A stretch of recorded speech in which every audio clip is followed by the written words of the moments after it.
கண்டேன்னு சொன்னதை அதை சீரியஸாக எடுத்துக்கிறாங்க. அவர் எழுதுட்டான். எழுதுட்டு உடனே இந்த ராட்சசிகளெல்லாம் பார்த்தா அவங்க திட்டத்தை நிறுத்தணும். எல்லாரும்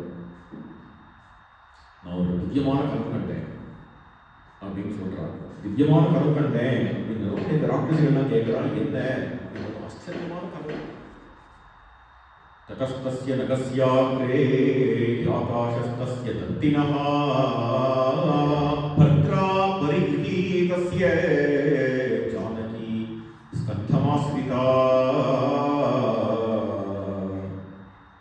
டி தூங்கிட்டு இருந்தேன்னா திடீர்னு கனவு வந்தது. என்ன கனவுமா? ஆகாசத்துல வெள்ளை யானை வந்தது. நல்ல தட்டங்களோட பெரிய யானை வந்தது.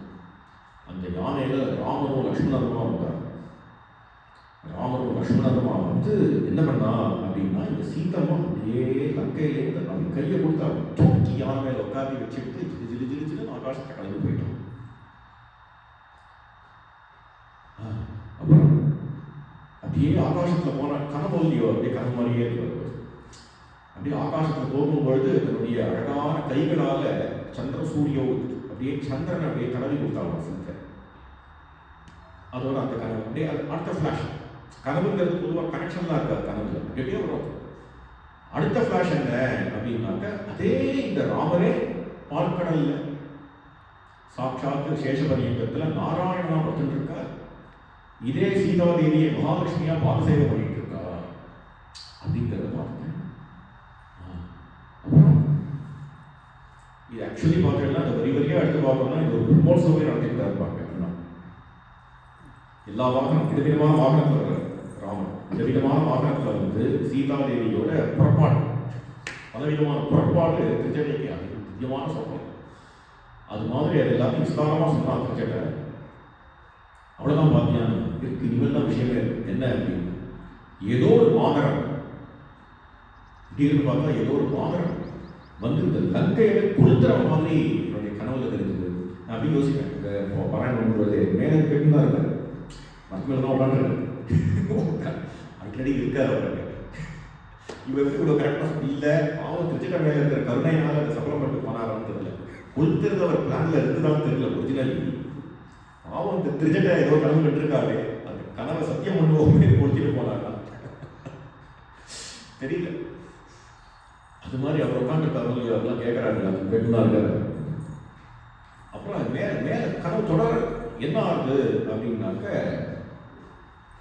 ராவணன் ஒரு பெரிய பன்னி, அந்த பன்னியில மொட்டையெல்லாம் அடிச்சுட்டு கருங்கூலி செங்கூலி விட்டிட்டு அவனுக்கு புறப்பாடு நடக்கிறது. ராவணனுக்கு அந்த பன்னியில போயிட்டு இருக்கான். அந்த பன்னி என்ன பண்ணிடுது அப்படின்னா, அவன் மட்டும் இல்லை, பெரிய புறப்பாடு.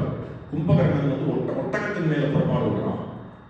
அப்புறம் முள்ளம்பன்றி மேல இந்திரஜித்து புறப்பாடு. இதெல்லாம் நடக்கிறது. இதெல்லாம் நடந்துட்டு இருக்கு. நேரம் போய் எல்லாம் நல்லாதான் ஆக்ஷன் போகுது. மூணுமே திடீர்னு ஒரு பெரிய சேர் இருந்தது. அந்த சேர்ல அவன் 3 பேரையும் கொண்டு எல்லாம் கலக்குப்புறம் விழுந்துடும். ராவணன் உழுந்துட்டான், சேர் திரும்ப கிடக்கிறான். திடீர்னு அங்கேருந்து ஒரு பெண்மணி வரான், புறமான உருவத்துல. காளி கர்தவ லிப்யாங்கி விஷம் யாங்கியாம் பிரணர்ஷதி அப்படின்னு அங்க ஒரு காளி வந்து ராவணனை தர தர தர தரன்னு தெற்க நோக்கி இழுத்துட்டு போறான். பொதுவாக யமன் தூத்தம் தான் வருவாங்க புராணங்கள் இதை பார்த்தாலுமே. இங்க மட்டும் யமன் தூத்தீங்கிறான். ஏன்னா அவசானப்பட்டதே ஸ்திரீகளுக்கு தான். அதனால யமன் தூத்தி வரா. காளி கர்தமலிப்தாங்கி விஷம் யாங்கியாம் பிரகர்ஷதின்னு தெற்க நோக்கி அவன் கரகரன்னு இழுத்துட்டு போறான்.